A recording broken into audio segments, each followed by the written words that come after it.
Una vida larga y tan intensa como pocos jefes de Estado la han tenido. Trazo a trazo se compone.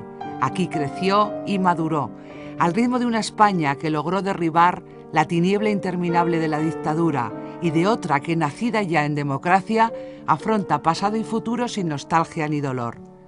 Testigo y actor de ese tiempo, nuestros caminos se entrelazan. Retazos de vidas cruzadas bosquejan un tiempo esencial para todos, el que va en sucesivas estaciones desde 1938 a hoy, porque hoy Juan Carlos I cumple 70 años.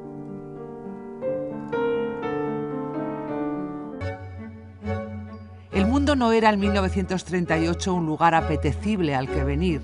Juan Carlos de Borbón nace en la Roma de Mussolini cuando fascismo y nazismo se extienden sin freno, caldo de cultivo para una guerra mundial en ciernes. En su propio país, España, los hermanos se matan tras el golpe de Estado del 36. Empieza a producirse la penicilina, el primer antibiótico descubierto por Fleming. Se inventan el nylon y el bolígrafo, y Estados Unidos alumbra a un héroe de papel innecesario. Son malos tiempos para todos. Eran tiempos difíciles para todo el mundo, ¿no? Para ellos igual o más, primero por su propia entidad, ¿no?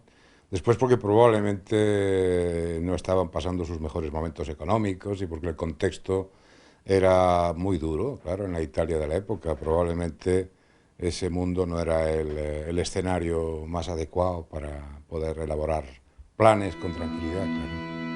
El vertiginoso siglo XX parece haber superado el conflicto en solo una década. Buscando que nunca más se repita, en 1948 se firma la Declaración Universal de los Derechos Humanos.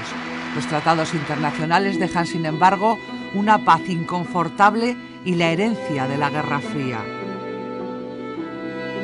La ciencia ha hallado el decisivo transistor, corazón de todos los ingenios electrónicos. Nada ha cambiado, sin embargo, en la España cerrada y destruida de Franco, cuando Juan Carlos llega con 10 años para ser educado bajo su tutela, solo, en un internado con un puñado de compañeros. Es un niño sacudido por el frío. Estaría triste necesitaría ayuda de su padre, aunque él sería muy listo para sobrevivir sin ellos. Un niño de hoy, hijo único, su padre es médico y su madre farmacéutica. Viven en Alcalá la Real, Jaén. Dani tenía 10 años cuando hace unos meses ganó el concurso ¿Qué es un rey para ti? Yo me imaginé que dentro de él estaban todos los españoles que representaban España en los diferentes sitios. Entonces, donde iba el rey, vamos todos. Un rey internacional fabricado en marquetería en la visión de Dani. Estudia en un colegio, Alonso de Alcalá, en el que se enseñan valores, pensamiento matemático o la mejor literatura. Sabe que Franco fue un hombre que dio un golpe de Estado, ¿no?, en la Guerra Civil en 1936. No tiene noción del 23F y nos da una versión de primera mano del rey, a quien conoce personalmente. Era muy gracioso, muy simpático, le gustaba todos los trabajos de todos, era muy alto, tenía una voz muy grave y cuando fuimos allí nos sirvió muy bien. La sociedad comienza a abrirse.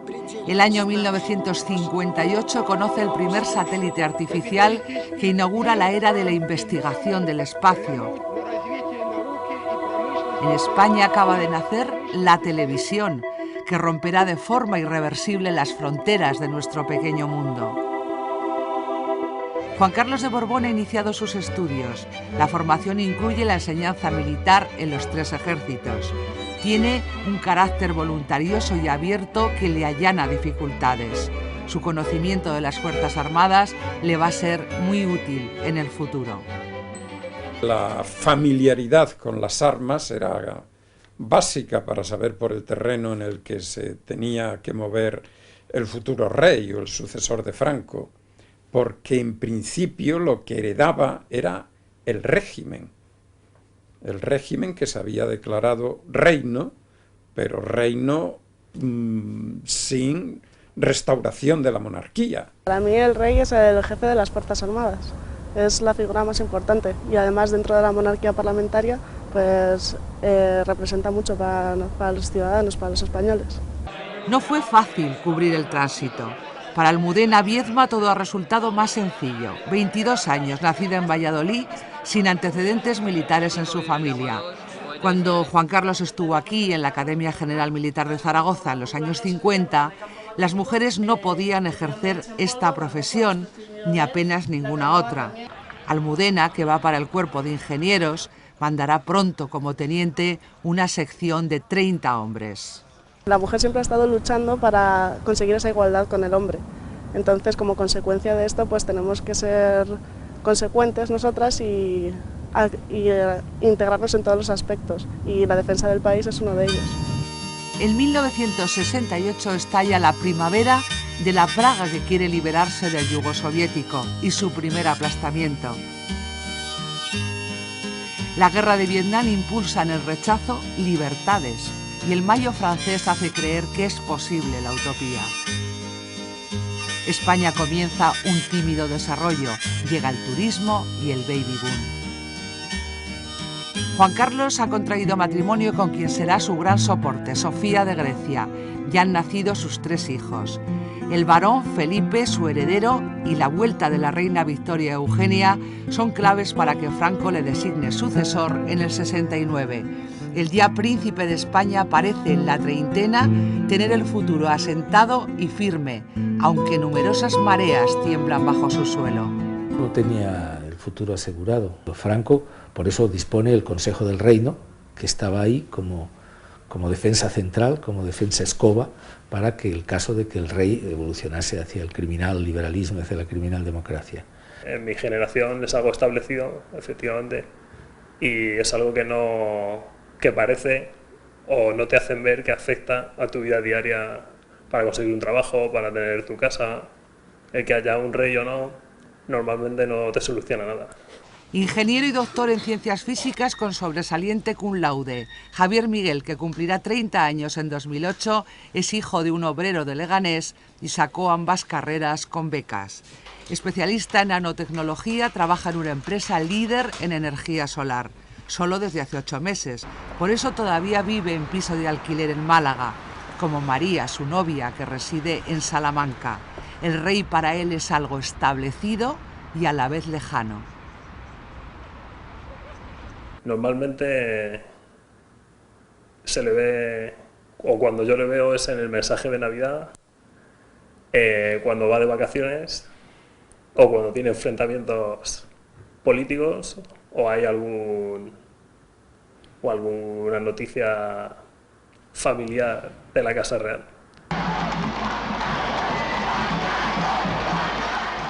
En 1975 llega la hora de actuar, de utilizar los poderes heredados de Franco para perderlos en favor de los ciudadanos. Sobre el suelo de España se había edificado una torre de represión que se desmonta pieza a pieza sin afectar los cimientos de la esencia de nuestro país. La sociedad empuja. Juan Carlos se juega su futuro. 3 años de reformas intensamente labradas, con múltiples escollos. Hay que reedificar hasta la economía ficticia. Con 2 muertos cada 3 días, de ETA, el Grapo y la extrema derecha, atribuidos injustamente al meritorio gobierno de Adolfo Suárez. Encima de la disciplina está el honor. Se supone, quienes los cometen, que el ejército va a reaccionar y va a parar. Bueno, pues hay una decisión audaz de decir no solo no se declara el estado de guerra, se mantiene el proceso en el que se había pensado y se aceleran medidas que probablemente hubieran quedado para después de las elecciones, y con eso se rompe la capacidad de reacción de aquellos que en principio tendrían que haber reaccionado ante los atentados, ¿no? El mundo acaba de asistir a un parto histórico, el ordenador personal que posibilita los primeros pasos para que Internet poco después nos convierta en una aldea global. España arriba finalmente al puerto de la democracia. El rey recibe el honor personal de ver cómo su padre renuncia a sus derechos al trono. Majestad, por España, todo por España. ¡Viva España! ¡Viva el rey! Es el final de una larga y dolorosa travesía. La transición termina con la Constitución de Consenso del 78. Él recibe un poder omnímodo, en cierto modo, y el 99% de ese poder lo entrega a la sociedad civil en su momento y consciente en lo que de él depende el advenimiento de la democracia. Y creo que con esa actitud va a evitar lo que podría haber sido un baño de sangre en este país. Sí. Es decir, el que no haya habido problemas tras la muerte de Franco y los años posteriores, se va a deber en buena parte a la capacidad gimnástica, digamos, de este hombre también. Es un rey constitucional, un rey que sanciona una constitución que le priva de los poderes heredados de la dictadura y por tanto rompe, quiebra la línea. Él ya no es el sucesor de Franco, es un rey de la Constitución. Su legitimidad ya no viene de ser, de haber sido designado por Franco como sucesor suyo a título de rey, sino que le viene de la sanción de la Constitución. Eso es fundamental para la nueva legitimidad de la corona. ¡Quiete todo el mundo! Aún va a faltar un obstáculo importante para completar el proceso. Carpetobetónicos disidentes intentan torcer el curso de la democracia por el método que conocen, las armas. La actuación del rey resulta decisiva y arriesgada para él mismo. Confirmo que he ordenado a las autoridades civiles y a la Junta de Jefes de Estado Mayor que tomen todas las medidas necesarias para mantener el orden constitucional dentro de la legalidad vigente. Él tuvo muchas dificultades con los capitanes generales, probablemente pues más de las que se han contado en algún caso. Y entonces la conciencia de estas dificultades se refleja en que cuando esa noche el príncipe Felipe le pregunta a papá qué está pasando, él contesta: nada, hijo, he dado una patada a la corona, está en el aire y ya veremos dónde cae. Lo que se siente es el peso, por decirlo así, de la historia, el peso de saber que estás haciendo algo muy importante para tu país y que si lo haces bien te podrá ser reconocido y si lo haces mal, desde luego, será un error con el que cargues toda tu vida. Los 40, tiempo de grandes decisiones para el rey y que afectan a muchas personas. Algo que conoce muy bien el juez Javier Gómez Bermúdez, presidente de la Sala de lo Penal de la Audiencia Nacional, ha tenido que bregar con el proceso del 11M, trabajo por cuya metodología es llamado de numerosas universidades extranjeras. En los 40 yo creo que se está en un momento crítico, se tiene mucha fuerza todavía, mucha ilusión y quizás lo difícil o complicado es hacer lo que hizo Su Majestad. En esa temprana edad tener la serenidad en el momento que estar sereno, valor para tomar decisiones muy difíciles y muy trascendentes como la del 23 de febrero y la sabiduría para discernir el momento adecuado para ser valeroso, sereno, prudente. Estamos hoy aquí sancionando la participación de mi país en el proyecto común europeo. España ya ha entrado en el mundo sin sonrojo. Otra década más nos sitúa en la defensa occidental y en la Europa democrática. La perestroika modernizadora hace brotar vientos que terminarán por derribar el muro de Berlín. Aquí las libertades impulsan nuestro desarrollo. La alternancia en el poder de gobiernos de distinto signo consolida la normalidad en la que ya vivimos. El rey cumple 50 años en 1988. En el gobierno está el Partido Socialista. Es posible que gobierne la izquierda sin traumas sensibles, y por lo tanto su propia figura, en este caso como rey, de alguna forma alcanza esa legitimidad de la alternancia democrática. Deja de ser el rey de una parte para ser definitivamente el rey de todos, como él quisiera ser y como en su origen estaba diseñado de algún modo, ¿no?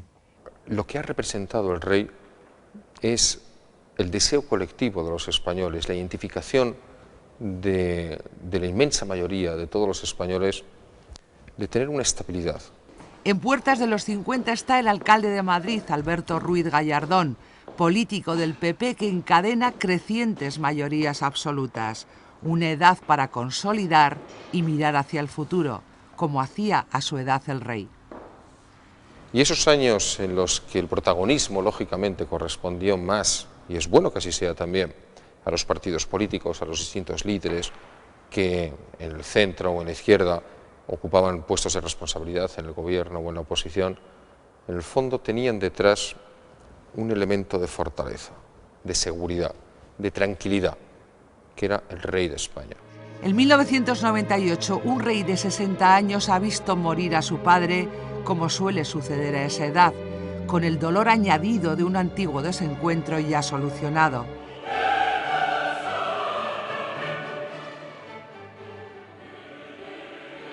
También se han casado sus hijas y nace su primer nieto. España empieza a ser potencia mundial y pone de moda nuestra monarquía. Los periódicos extranjeros marcan las diferencias, por ejemplo, con la británica y sus años horribilis. Yo creo que esa época era una época de un rey que estaba en olor de multitudes. La adhesión popular a las bodas de los tres hijos fue muy clara, ¿no? Las audiencias que tuvisteis, las televisiones, con ello y la gente en la calle, ¿no? José Manuel Lara Bosch, 60 años, presidente del Grupo Planeta. La editorial, fundada en 1949, hizo al premio o el premio a la editorial. Hoy es un conglomerado de más de 100 empresas con varios medios audiovisuales y sobre todo la publicación de libros que la han situado como el primer grupo editorial de España y Latinoamérica. En 6 décadas de vida ha asistido ya a casi toda la trayectoria del rey. El rey para nosotros fue un interrogante por desconocido cuando llega. Fue una ilusión, pensando que él podía ser el paso de la transición a la democracia sin violencia. Fue una sorpresa en sus primeras decisiones que no entendimos. Fue una gran esperanza con la Constitución en el 78. Fue la gran confirmación el 23F del 81 y la toma de posesión de un gobierno socialista en octubre del 82 dentro de una monarquía. Fue la consagración definitiva, el esplendor de los principios de los 90, donde España era escaparate mundial con los Juegos Olímpicos y la Expo, y hoy creo que es un gran patrimonio, sobre todo de cara al mundo.